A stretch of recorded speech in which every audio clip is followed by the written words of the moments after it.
Hi everyone, I hope you're all okay and you've had the best half term. I can't wait to hear all about it when we come back to school next week. Now, I understand you've done a bit of comprehension with Mrs. Addy yesterday. We're going to do a bit more comprehension today. We're going to carry on reading Matilda. We're on chapter 2 now. Yeah? Okay, so we're going to read chapter 2. I am going to ask you a few questions while we are reading it. So if you could have a piece of paper and a pencil to hand, that would be fantastic. Okay, so this chapter is called Mr. Wormwood, the Great Car Dealer. Matilda's parents owned quite a nice house with 3 bedrooms upstairs, while on the ground floor there was a dining room and a living room and a kitchen. Her father was a dealer in second-hand cars, and it seemed he did pretty well at it. Sawdust, he would say proudly, is one of the great secrets of my success, and it costs me nothing. I get it free from the sawmill. What do you use it for? Matilda asked him. Ha! The father said, wouldn't you like to know? I don't see how sawdust can help you sell second-hand cars, Daddy. That's because you're an ignorant little twit. Okay, let's pause for a second. The author mentions the word ignorant. What do we think the word ignorant means? What I want you to do is I want you to write it down on your piece of paper, pause the video so you can write it down, and then press play when you're ready. The father said. His speech was never very delicate, but Matilda was used to it. She also known that he liked to boast, but she would egg him on shamelessly. You must be very clever to find a use for something that costs nothing, she said. I wish I could do it. You couldn't, the father said. You're too stupid, but I don't mind telling young Mike here about it, seeing as he'll be joining me in the business one day. Ignoring Matilda, he turned to his son and said, I'm always glad to buy a car when some fool has been crashing the gears so badly they're all worn out and rattle like mad. After reading this page, who do you think Mr. Wormwood wants to join him in the business? Again, pause it, write it down, come back when you're ready. I get it cheap, then all I do is mix a lot of sawdust with oil in the gearbox and it runs as sweet as a nut. How long will it run like that before it starts rattling again? Matilda asked him. What does Mr. Wormwood mix the sawdust with? Pause it, write it down, come back when you're ready. Long enough for the buyer to get a good distance away, the father said, grinning. About 100 miles. But that's dishonest, Daddy, Matilda said. It's cheating. No one ever got rich being honest, the father said. Customers are there to be diddled. Okay, we're going to stop again. So, again, the author mentions the word diddled. What do we think this means? Pause it here, write it on your piece of paper, come back when you're ready. Mr. Wormwood was a small, ratty-looking man whose front teeth stuck out underneath a thin, ratty moustache. He liked to wear jackets with large, brightly coloured cheeks and sported ties that were usually yellow or pale green. Now, take the mileage, for instance, he went on. Anyone who's buying a second-hand car, the first thing he wants to know is how many miles it's done, right? Right, the son said. So, I buy an old dump that's got about 150 miles on the clock. I get it cheap, but no one's going to buy it with a mileage like that, are they?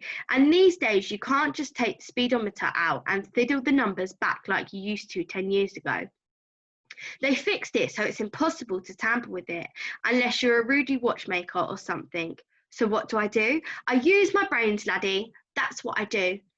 How? Young Michael asked, fascinated. He seemed to have inherited his father's love of crookery. I sit down and say to myself, how can I convert a mileage reading of 150,000 into only 10,000 without taking the speedometer to pieces? Well, if I were to run the car backwards for long enough, then obviously that would do it. The numbers would click backwards, wouldn't they? But who's going to drive a flaming car in reverse for thousands and thousands of miles? You couldn't do it. Of course you couldn't, young Michael said. So I scratched my head, the father said. I used my brains. When you've been given a fine brain like I have, you've got used to it. And all of a sudden, the answer hits me. I tell you, I felt exactly like that other brilliant fellow must have felt when he discovered penicillin. Eureka! I cried. I've got it. What did you do, Dad? The son asked. The speedometer, Mr. Wormwood said. It's run off a cable that is coupled up to one of the front wheels. So first, I disconnect the cable where it joins the front wheel. Next, I get one of those high-speed electric drills, and I couple that up to the end of the cable in such a way that when the drill turns, it turns the cable backwards. You got me so far? You following me? Yes, Daddy, young Michael said. These drills run at tremendous speed. Okay, another word I want us to think about. Tremendous. What do we think tremendous means? Write it down on your piece of paper. Come back when you're ready. The father said, so when I switch on the drill, the mileage numbers of the speedo spin backwards at a fantastic rate. I can knock 50,000 miles off the clock in a few minutes with my high-speed electric drill. And by the time I finish, the car's only done 10,000 and it's ready for sale. She's almost new. I say to the customer, she's hardly done 10 though, belonged to an old lady who used it once a week for shopping. Can you really turn the mileage back with an electric drill? Young Michael asked. I'm telling you my trade secrets, the father said, so don't go talking about this to anyone else. You don't want me put in jug, do you? I won't tell a soul, the boy said. Do you do this to many cars, Dad? Every single car that comes through my hands gets the treatment, the father said. They all have their mileage cut to under 10 though before they're offered a sale. And to think, I invented that all by myself, he added proudly. It's made me a mint. Matilda, who had been listening closely, said, but Daddy, that's even more dishonest than the sawdust. It's disgusting. You're cheating people who trust you. If you don't like it, then don't eat the food in this house, the father said. Why is what Mr. Wormwood doing so wrong? Write that down on your piece of paper. Pause it, come back when you're ready. It's brought with the profits. It's dirty money, Matilda said. I hate it. 2 red spots appear on the father's cheek. Who the heck do you think you are? He shouted. The Archbishop of Canterbury or something, preaching to me about honesty? You're just an ignorant little squirt who hasn't the foggiest idea what you're talking about. Quite right, Harry, the mother said. And to Matilda, you said, you've got a nerve talking to your father like that. Now, keep your nasty mouth shut so we can all watch this programme in peace. They were in the living room eating their supplies on their knees in front of the telly. The suppers were TV diners in floppy aluminium containers with separate compartments for the stewed meat, the boiled potatoes and the peas. Mrs. Wormwood sat munching her meal with her eyes glued to American soap opera on the screen. She was a large woman whose hair was dyed platinum blonde except where you could see the mousy brown bits growing out of the root. She wore heavy makeup, and she had one of them unfortunate bulging figures where the flesh appeared to be strapped in all around the body to prevent it from falling out. Mummy, Matilda said, would you mind if I ate my supper in the dining room so I could read my book? The father glanced up sharply. I would mind, he snapped. Supper is a family gathering and no one leaves the table till it's over. But we're not at the table, Matilda said. We never are. We're always eating off our knees and watching the telly. Just going to pause this here. How do we think Matilda's parents treat her? And how do we know that this is the way they treat her? Write what you think on your piece of paper and come back when you're ready.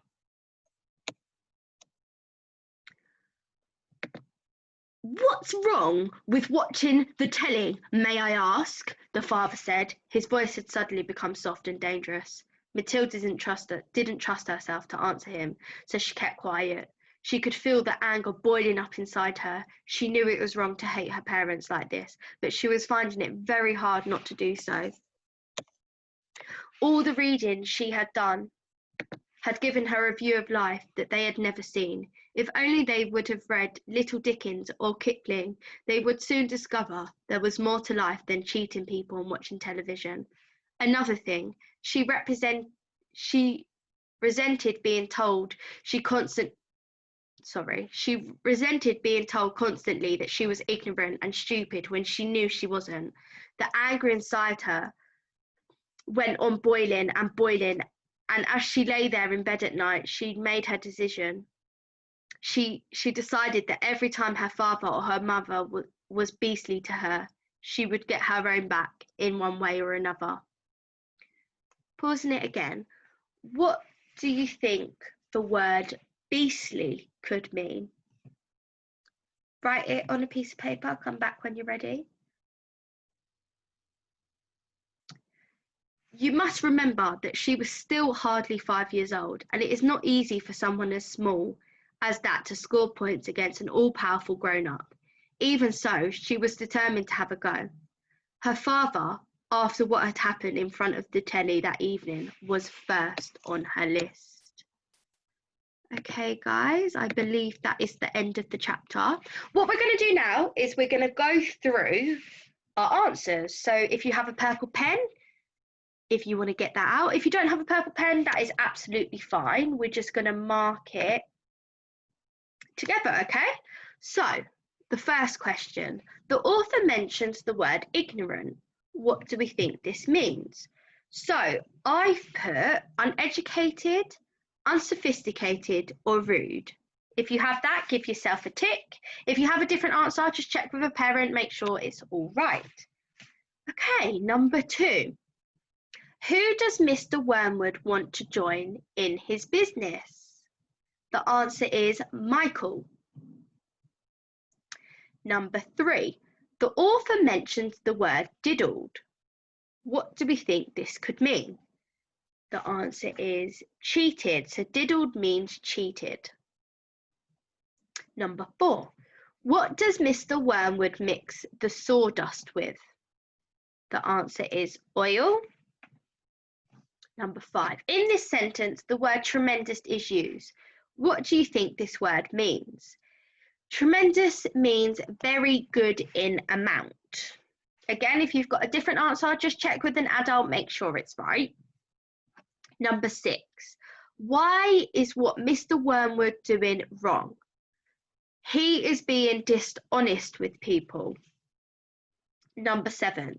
How do Matilda's parents treat her, and how do you know? So they treat her badly. They don't use kind words when they're speaking to her, do they? No, so that's what I've put. 8. Why, I didn't actually ask you this question. I'm going to ask you it now, actually. Why did Matilda want to play tricks on her parents? So if we go back,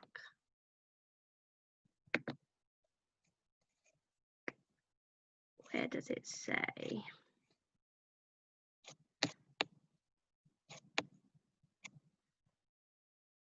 So,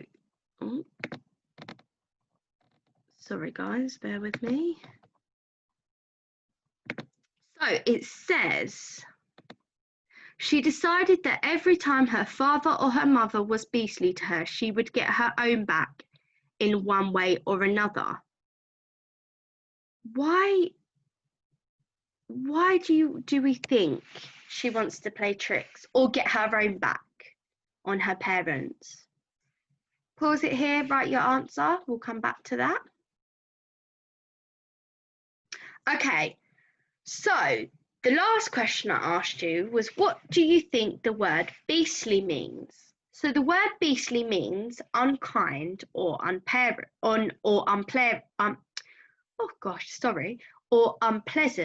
So she decided that every time her father or her mother was beastly to her, so every time they was unkind to her, she was gonna get her own back.